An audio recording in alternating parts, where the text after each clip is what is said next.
Hello and welcome back to This or That with Kobe and Cap. I'm alive, man. He's back from the dead. Survived worlds, fresh and ready for a new episode, huh? Oh, baby, we're healed up. We've been back to the base. We're in the fountain, and now we're ready for a few more slides for the year end. And he wants to say thank you to U.GG for sponsoring the whole show. Go check out their new website. If you're a TFT fan, it's utft.gg/TOT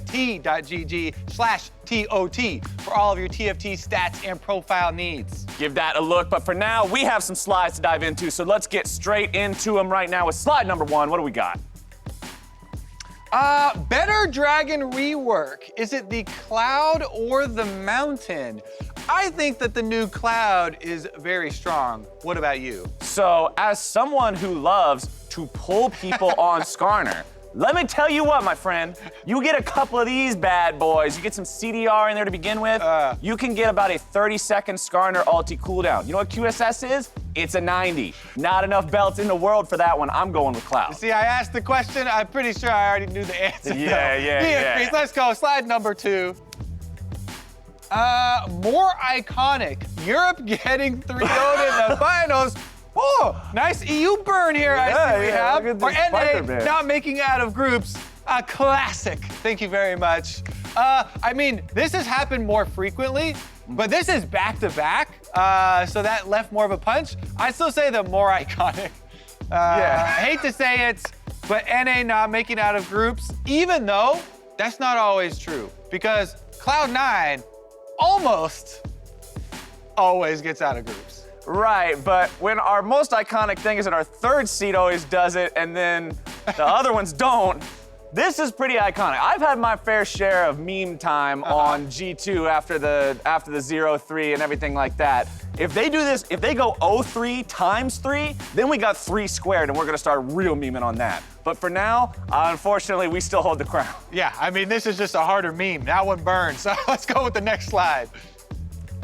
Bigger roster move, Broxa to Team Liquid, losing Xmithy, or Sven Skarin to the new Evil Genius. So to me, the Broxa move is the biggest one because this is a team, EG's coming in hot, right? Like Team Liquid versus EG, this is a rivalry throughout esports, but not particularly in League of Legends. Here in North America, for the past 2 years, it's been the Team Liquid show, right? Back to back to back to back winning. And so to replace the man who's been in the jungle as part of this winning recipe and to go with Broxa, I think that's, like, don't get me wrong, I'm excited for Broxa. I think he's a really talented player, but I'm excited to see how he meshes with this team and how it changes. I think this is daring. I think this is a very big move because people are still a little bit unsure how Broxa's gonna work with Team Liquid. Yeah. While they did, when he was on Fnatic, have a very good early game, and that's something that Team Liquid wanted, he also had some bad games, and people aren't quite sure how you're gonna mesh with new teammates and communication and all that. For Sven Skarin, this move, this pickup for Evil Geniuses, I think is a good pickup for them, but I don't even think that's the biggest move of a player leaving Cloud9. I think Sneaky, who is still undeclared, could be competing for his spot, hasn't said that he's moving somewhere yet, hasn't said that he's fully retiring, but I think that one was even bigger. Sven Skarin already had kind of been, grooming Blabber. Blabber already got some time in the LCS, so there was a replacement that he left behind when he went to EG. I'm gonna agree with you, go with Broxa. Either way, both these guys are gonna be exciting to watch in 2020. Let's hit the next one. What do we got? All right, weirder to not have on a starting roster, is it Sneaky or Pobelter? I just started talking about this. that. Yeah, look at that tangent. He's got the sixth sense. And I think that it's the answer for this slide. Sneaky has been a constant in the LCS. For me, it just feels like he's always been there on Cloud9. Pobelter has moved teams at times, and while I also feel like I've known him since he's grown up, since he was like 13 years old, Nah, I had a story outside. I'm not gonna tell that story. All right, we got some stories. Too deep down the rabbit hole for those stories. But I think it's weirder to not have Sneaky in the LCS. While it is shocking to not have Pobelter there, there's a bit more competition in the mid lane than there is AD carries. So for me, it's all about the team branding that gives Sneaky the edge here, because although they've both been around for a long time, Pobelter's played under different banners. Sneaky and his cosplays and his memes and just who he is has become synonymous with what Cloud9 is. So especially the idea of not having the last of that old guard of the original Cloud9 that won everybody's hearts is just these fun dudes playing League of Legends. And he's That's still crazy. good. Yeah, and he's still good. So it's really, really jarring to see this one in particular. All right, next slide. I got some good stories, though, from the old time. Maybe one day we'll get those out in the open. I don't know. Christmas stories around the fireplace with Kobe. He's breaking open a book. Got some hot cocoa. All right, better Christmas gift. New lethality items or second Rift Herald. So one of my friends who's... This one got hotfixed, by the way. I know that. So that thing got hotfixed, nerf. Busted. But the rest of them, my friend who's Challenger Talon One Trick said that he don't like the new lethality items. Yeah. And that's a Talon player. All they subsist on is lethality items. Yeah. So I don't know. I got question marks over there. Second Rift Herald, though, you can get some juicy turrets. Get some juicy turrets. I've had a lot of games where, as a jungler now, I feel like I am always working overtime. You know, previously, you got all your laners whining for ganks and stuff, and you're like, okay, you clear your camps, and you go there. But now, you lazy junglers these days, always just wanting everything handed to you for free. Now, junglers got so much to do. Our camps are respawning every 2 seconds. You gotta get the enemy camps also. You got 2 Rift Heralds. The Dragons, if you get 4 of them, you win the game. Stuff is crazy this now. This separates the lazy junglers from the not lazy junglers. So, I'm voting for this. I'm not voting for that because I feel like they gave me more work this season. You're voting for that. So I gotta go with this by default. That's that. Because they gave me this. homework. I'm not going with homework. Okay, no homework. He wants that. I want this. Let's go next.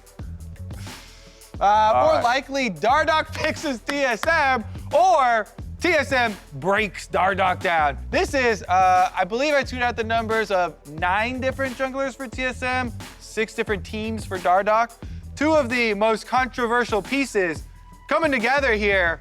I am optimistic that this might be the fix for both of them. All right, TSM fans, get your flames cannon ready. Lock them and load them because I'm about to tell you exactly what you don't want to hear. I think Dardoch has been on way too many teams with the same problems, echoing back and forth throughout those teams time again. I do not think TSM is the answer. I will not think that changes. The man is incredibly mechanically talented, but has shown that there are just problems that have been seemingly impossible to work out. I don't see this happening at all. You see, I think I'm just too much of a believer. Until Dardoch plays for every single LCS team and gets kicked off every single one. It's got 4 more to go. I'm still gonna be like, hey, hold on, he's pretty good. Maybe this works. Oh, wait, some of the ones he was on aren't here anymore, so it's actually more than 4. So, all right, we got a while to go, baby. Next slide. More exciting rework. Fiddlesticks or Volibear. This. Have you seen how spooky he is? I haven't seen anything for either of them, so I'm just gonna go off these drawings on the slides. Okay, but let me... This one looks more badass. This one is super creepy. The way they did his animations is so good. He looks like something out of a horror game. Like he lags and like twists his head around and then it just like randomly jerks. He's actually super scurry. I don't watch horror movies. Well, you're gonna be having to watch Fiddlesticks farming your bot lane now. In high school, I went on a date, took her to a horror movie. It was a jump scare. I hit her in the nose, and she got a bloody nose. It left the screaming out of the movie theater. I would have left screaming too. You I don't like scary. Punched. I don't like scary. Okay, so you're going with the jacked Volibear. So I'm going with scary sticks. Okay. Yeah. And now you know the type of stories. It was a tragic first date. It sounds tragic for her. I got a second date though. She came back after. We just never went to a scary movie. Okay, fair enough. Next slide. More likely to win Worlds next week. Wait, next week? Not next. Why did I add that on? Worlds ain't. Let's start it up again. Is it Uzi or Faker coming back? Honestly, I think both of them have it, so this is a tough one. This was hard because the LPL has been on fire the past couple of years, you know, getting the IG and then the Fun Plus victories back to back. RNG seems to have this dark cloud hanging over their head where they're kind of cursed and they just can't make it happen. This, though, like, I still stand by what I said before Worlds started. I thought the G2 and SKT were the 2 best teams coming into Worlds, but the Fun Plus would hard counter G2's style. The way that it ended up working out, G2 took down SKT. Big eyeballs on that statement. big eyeballs. But I got the faith. I got the faith in that. All right. Honestly, you sold me. Big eyeballs means I agree. Big eyeballs. I'm gonna go with Captain His eyes are Flowers on open. His eyes are open. Faker needs to get another one before he's done. We need the storyline. He's not dating because he needs to farm more. You saw that article, right? He's like, I don't have time for a girlfriend. I got LP to gain, I got Drakes to take, I got turrets to smash. Same. Next, next slide.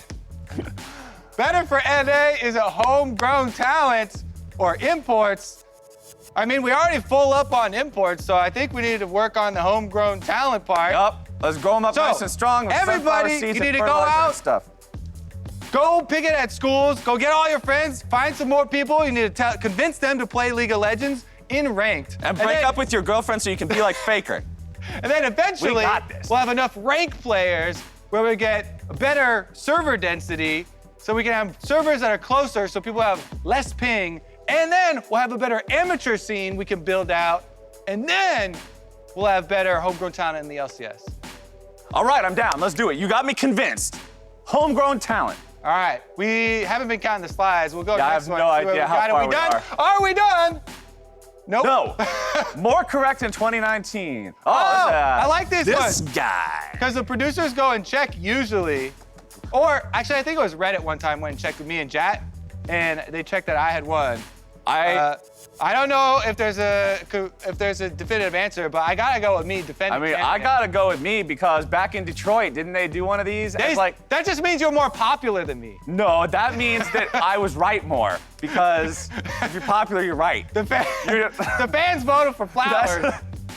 So since I was on a roll in But Detroit, I you feel guys like underdogs though, right? I feel like I That's haven't me. been running it down in fall and winter though, so I'm just gonna keep my win streak going. I'm voting Okay. me. I'm gonna go with the underdogs. I like All right, underdogs. The somehow underdog, we me. disagreed on this one. I wonder how that could have happened. All right, now we're done. Boom. GG. Nailed it. We will catch you in 2020. I believe that is going to be the last episode for this entire year. Well done. Let's go. Let's do it. Boom! There we go. Don't forget to tune into All Stars coming up this week, 5th through the 7th. See you there.